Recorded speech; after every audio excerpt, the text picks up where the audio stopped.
it on August 30th, and today is November 10th.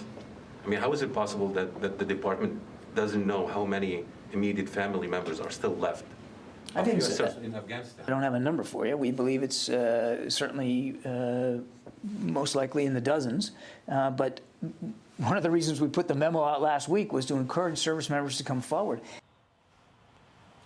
Embarrassing. The Pentagon taking heat, and they should, over its efforts to rescue family members, or lack thereof, of American troops still stranded in Afghanistan and our allies. Our next guest served on the front lines of the war on terror as members of the elite Navy SEAL teams and now are running for Congress. Retired Navy SEAL sniper Brady Duke is here, running for Florida's 7th Congressional District. Retired Navy SEAL Senior Chief Derek Van Orden wants to represent Wisconsin's 3rd District. Almost got it last time. He wants it this time.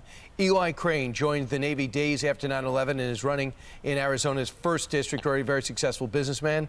And Morgan Luttrell served in multiple tours in Iraq and Afghanistan, is aiming to represent Texas' 8th Congressional District. And retired Navy SEAL and former Interior Secretary Ryan Zinke is running for Montana's brand new 2nd District. They join us now to react. First off, Congressman Zinke, I'm going to start with you. How was that acceptable that Admiral Kirby, a spokesperson for the Pentagon, cannot tell us who is left behind and doesn't seem that interested?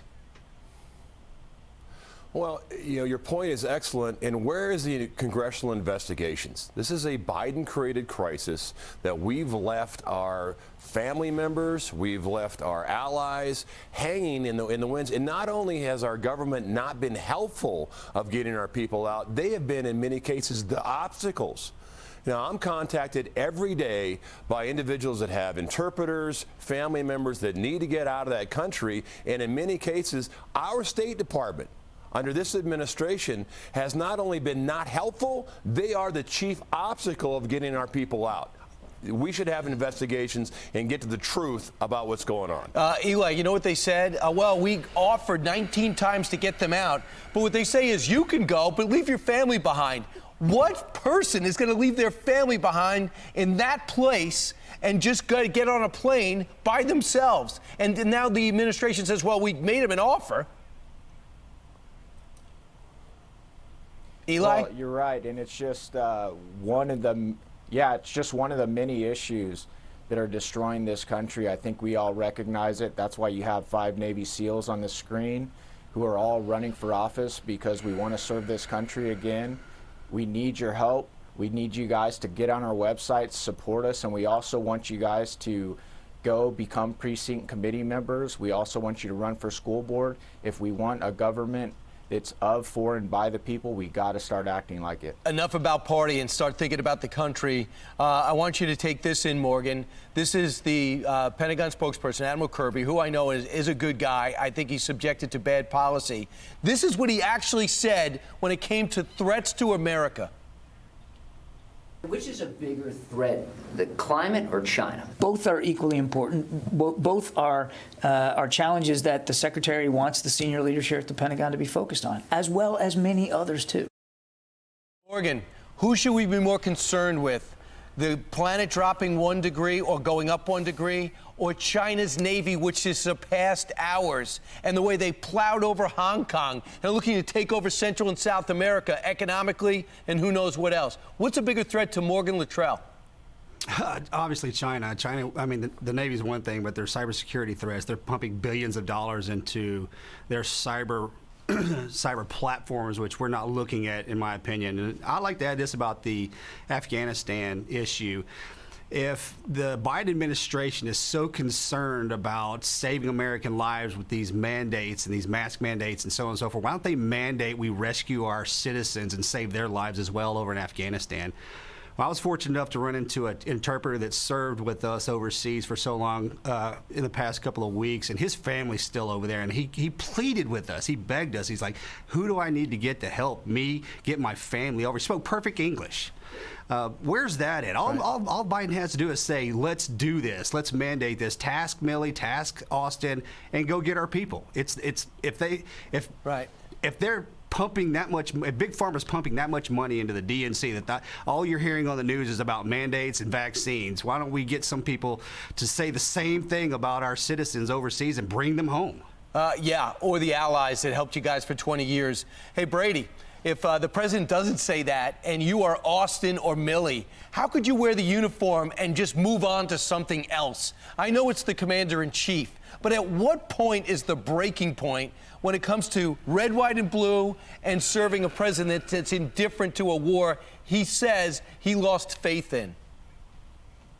Yeah, you know, I think it's really sad to see the leadership at this point seeming to be careless about taking responsibility for what was a botched withdrawal. And I think withdrawal is going too far. And I think it's really just a retreat. You know, you can't say that it's a success when you turn your back to the enemy on the battlefield. You know, while there's Americans that we must rescue from this country, Right. you know, I think that we have to understand that this was a failure. And we cannot continue this way. It was deeply un-American. It's not fair to you guys. You deserve better. Right. Someone made the final decision while you fought for 20 years. It is just not fair.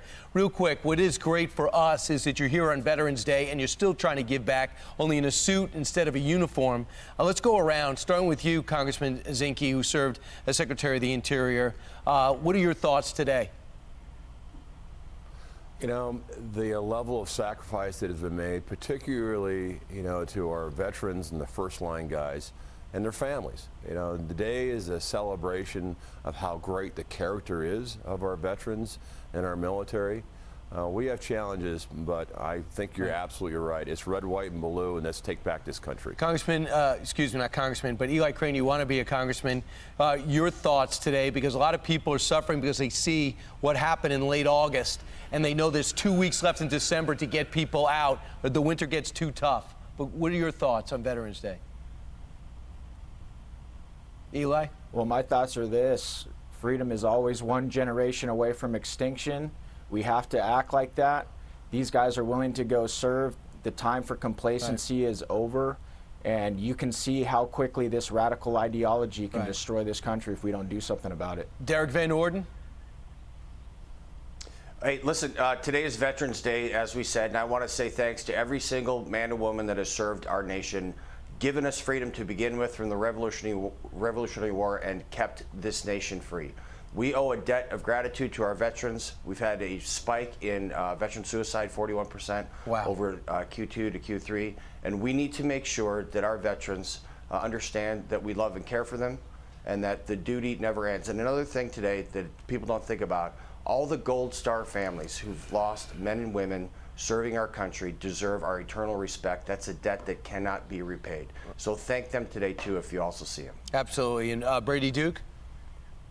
Yeah, I think I'm proud of my service. I know many veterans are proud of their service, and I just want to say to those who have served before me, thank you very much. And those who have served amongst me, thank you very much. You know, I have people thanking me for my service, and you know, I think anyone who has served in this military has played a vital role in protecting our freedoms and holding back the enemy. And I think, you know, we should definitely say thank you. Morgan, what's the name of your PAC? You guys have formed a PAC in your mission to win next year.